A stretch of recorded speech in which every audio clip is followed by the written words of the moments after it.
করতেছো ইয়াহসাবু আন্না মালাহু আখলাদা, তুমি মনে করছো এই সম্পদ তোমার কাছে সারা জীবন থাকবে, এই সম্পদ তোমার কাছে সারা জীবন থাকবে। আরে ভাই, তুমি 1 টাকা উপার্জন করো, 1 টাকা, এই 1 টাকার মধ্যে বলে কত মানুষের হক রয়েছে তুমি চিন্তা করো। 1 টাকা উপার্জন করার সাথে সাথে এই টাকার হকদার তোমার মা, তোমার বাবা, তোমার ছেলে, তোমার মেয়ে, তোমার পরিবার পরিজন, তোমার আত্মীয়-স্বজন, তোমার প্রতিবেশী, কত মানুষ এই হকদার 1 টাকার মধ্যে।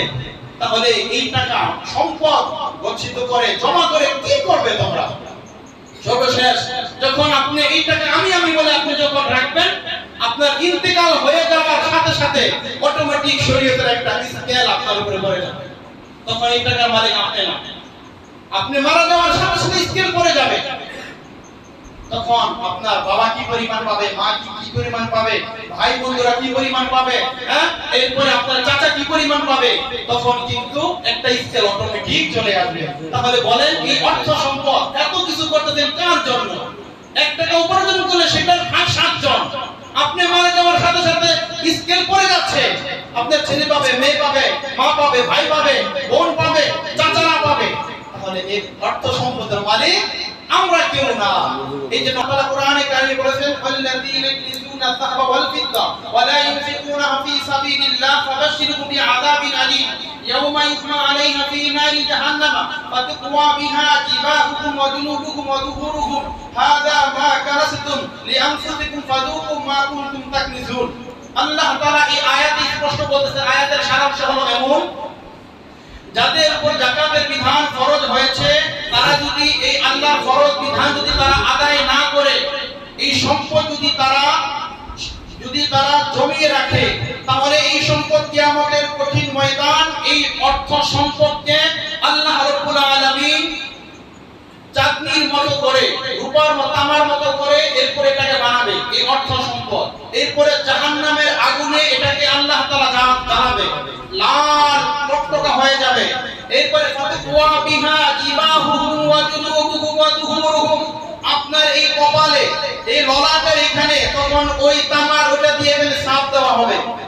ফাতুকওয়া বিহা জিবাহুহুম, কপালের মধ্যে, ফাতুকওয়া বিহা জিবাহুহুম ওয়া জুনুবুহুম, আপনার এই ডান পাজরে, এই পাজরে ওই তামার ওটা দিয়ে সেক দেওয়া হবে। এরপরে আপনার পিঠের পশ্চাৎ, এই পিঠের পিছন দিক দিয়ে আপনাকে ছাপ দেওয়া হবে। যখন হাসরের ময়দানে আপনি হাজী সাহেব প্রথম কাতারে নামাজ পড়তেন হুজুর পিছনে তাকবীরে উলার সাথে, কিন্তু আপনাকে দেখার পরে বলে এই চিহ্ন দেখে মানুষ তখন চিনে ফেলবে আপনাকে, এই মানুষটা ওই মানুষ, এই হাজী সাহেব না ওই লোকটা আমাদের এখানে নামাজ পড়তো। বলতেছে অন্য কোন মানুষের এই চিহ্নগুলো থাকবে না, শুধুমাত্র যারা যাকাত প্রদান করে নাই বলে তাদের এই 3টা আলামত দেখে মানুষ তাদেরকে চিনবে। এরা দুনিয়ার ওই সমস্ত মানুষ, এরা দুনিয়ার ওই সমস্ত বিত্তশালী ব্যক্তি যারা পৃথিবীতে আল্লাহর এই বিধানকে পালন করে নাই।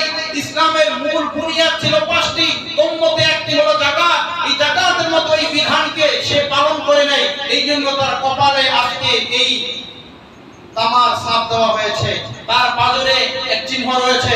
পিছন দিক থেকে তখন আপনার ডানে বামে সামনে পিছনে সকলেই আপনার দিকে চাতক পাখির মতো তাকিয়ে থাকবে। এইগুলো 1 নাম্বার।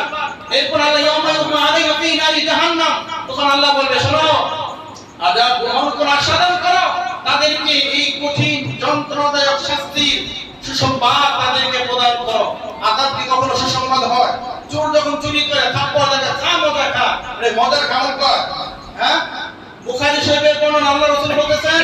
দ্বিতীয় নম্বর ব্যাখ্যা হলো মুহাদ্দিসিনে কেরাম বলছেন এই কথা, শোনো, এই তোমার অর্থ এবং সম্পদ, এই 2টা বিষয়কে আল্লাহ তাআলা বিষধর এক সাপ আল্লাহ তাআলা তৈরি করবে। ওই সাপের 2 চোখের মধ্যে কালো 2টা বিন্দু থাকবে।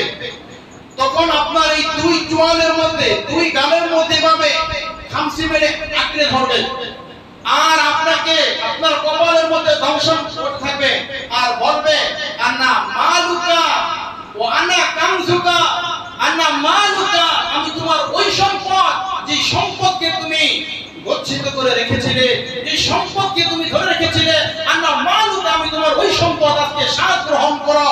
ও আনা কানজুকা, আমি তোমার ওই অর্থ, ওই নগদ টাকা যাকে তুমি লুকিয়ে রেখেছিলে, আজকে তুমি সাজ গ্রহণ করো। বলে ওই বিষধর সাপ এমন এক সাপ, ওই সাপ যদি দুনিয়াতে একবার নিঃশ্বাস ফেলে, বলে তামাম দুনিয়াতে আর কখনো কোনোদিন কোনো গাছপালা, তরুলতা, বৃক্ষরাজি আর কখনো উৎপাদিত হবে না।